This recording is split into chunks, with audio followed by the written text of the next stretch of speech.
Hello दोस्तों, कैसे हैं आप सब। आज की हमारी कहानी है शराबी पति। अगर अच्छी लगे तो चैनल को लाइक शेयर और सब्सक्राइब करना ना भूलें। बहू, रात के 11 बज रहे हैं। मोहन अभी तक घर पर नहीं आया और तू चैन से बैठी हुई है।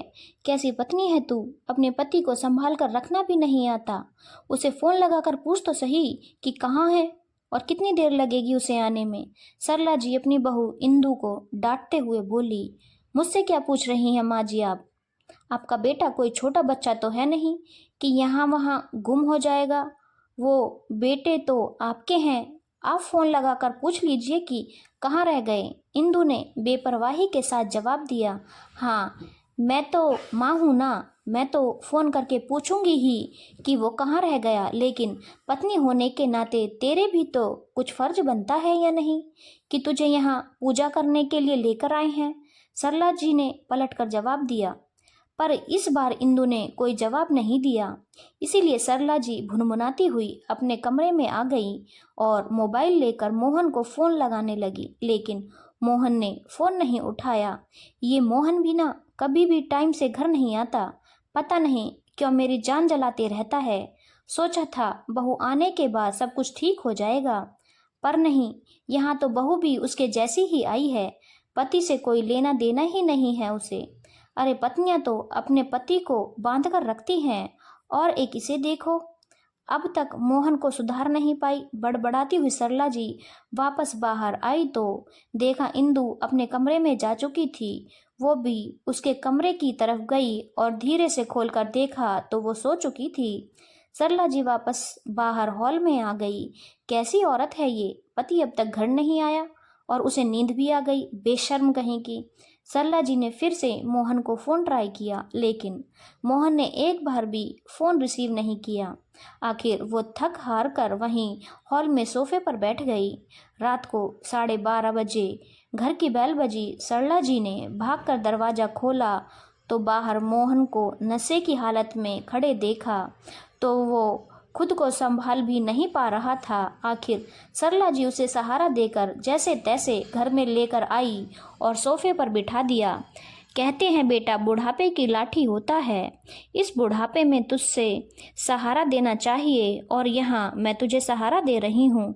अरे कुछ तो शर्म कर, कब तक मुझे यूं ही परेशान करता रहेगा। सरला जी उसे डांटते हुए बोली, लेकिन उसे होश हो तब वो कोई जवाब दे। आखिर नशे की हालत में ही जब सोफे पर वो लुढ़क गया तो सरला जी उसे वहीं छोड़कर अपने कमरे में आ गई। जब बीवी को ही कुछ नहीं पड़ी है तो मैं भी क्या करूं। पहले एक ही खून पीता था और अब दो दो लोग मिलकर पीते हैं। मेरी तो जिंदगी ही खराब हो चुकी है। बड़बड़ाती हुई वो चादर तान कर सो गई। सुबह जब नींद खुली तो देखा हॉल में मोहन अभी भी सोया पड़ा था, जबकि इंदु वहीं पास में डाइनिंग टेबल पर बैठी चाय पी रही थी। सरला जी को देखते ही इंदु ने पूछा, माँ जी आप चाय पियेंगी। उसे देखकर सरला जी अपने हाथ जोड़ते हुए बोली, तू ही पी तेरी चाय, पति यहाँ नशे में पड़ा हुआ है, लोगों का तो खाना पीना दुश्वार हो जाता है, पर तेरे हलक से कैसे उतर रही है ये चाय। सरला जी की बात सुनकर इंदु मुस्कुराते हुए बोली, क्या बात है माँ जी, आज तो बहुत ज़्यादा गुस्सा हो रही हैं आप। भला मैं क्यों अपना खाना पीना बंद करूं। आपका बेटा इतने सालों से बिगड़ा हुआ था, आपने तो खाना पीना बंद नहीं किया, तो मुझसे उम्मीद क्यों कर रही हो। इंदु की बात सुनकर सरला जी गुस्से में उसे घूरने लगी। उन्हें अपनी तरफ देखता देख इंदु बोली, माँ जी थोड़ी शांति बनाए रखिए, कहीं बीपी ना हाई हो जाए आपका। मैं नाश्ता तैयार कर दिया है और दोपहर का खाना भी बना कर रख चुकी हूँ। अभी शांति आ जाएगी साफ सफाई करने के लिए तो आप उससे साफ सफाई करवा लेना, और मैं जा रही हूँ अपने मायके अपनी माँ से मिलने के लिए, शाम तक वापस आ जाऊंगी। शाम को भी क्यों वापस आती है, वहीं रह जाना, वैसे भी तेरा इस घर में होना नहीं होना एक ही बराबर है।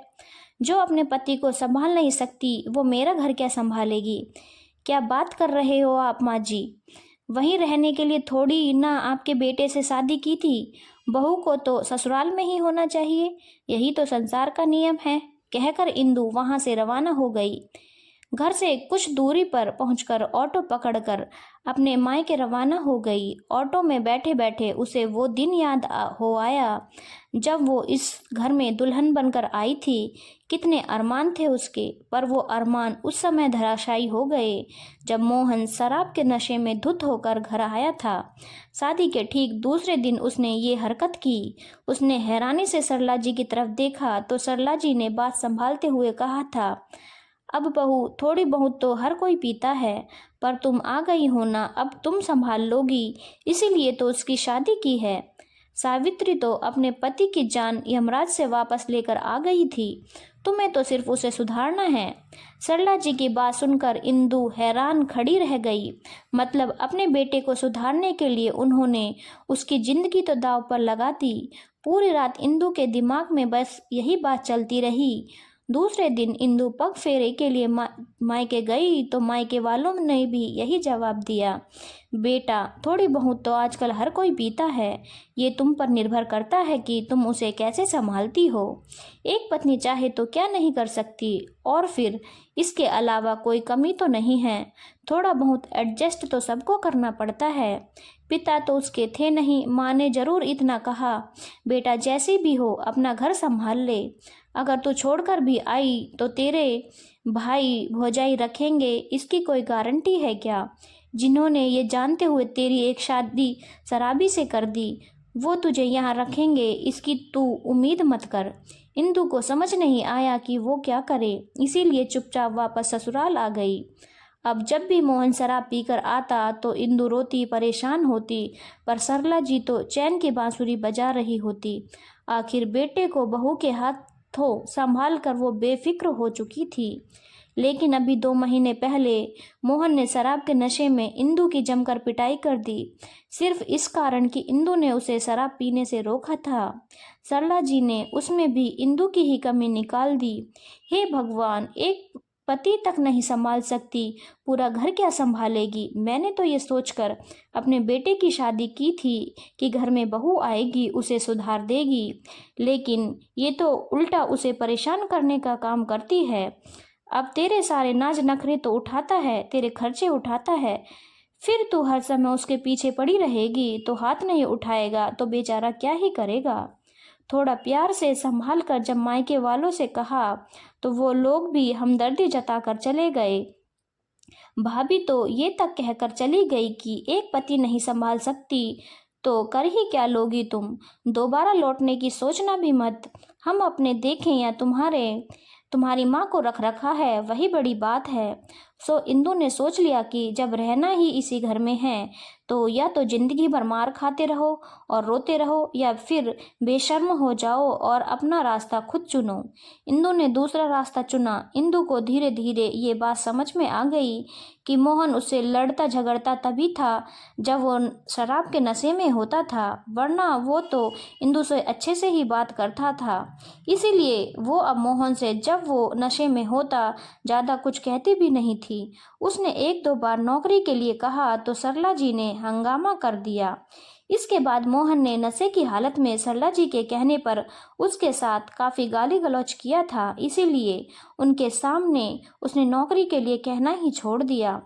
पर उसे नौकरी तो करनी ही थी, पढ़ी लिखी तो वो थी ही, आत्मनिर्भर तो उसे बनना ही था, पर आखिर बाहर कैसे जाए, इसीलिए अक्सर मायके का नाम लेकर निकल जाती थी।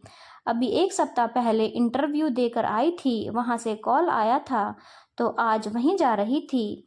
वहाँ पहुँची तो उसकी नौकरी पक्की हो गई। उसने सारे ज़रूरी पेपर्स डिपॉजिट कर दिए। उसे दूसरे दिन से ही ज्वाइन करने को कहा गया। जब वापस लौटकर आई तो मोहन भी होश में आ चुका था।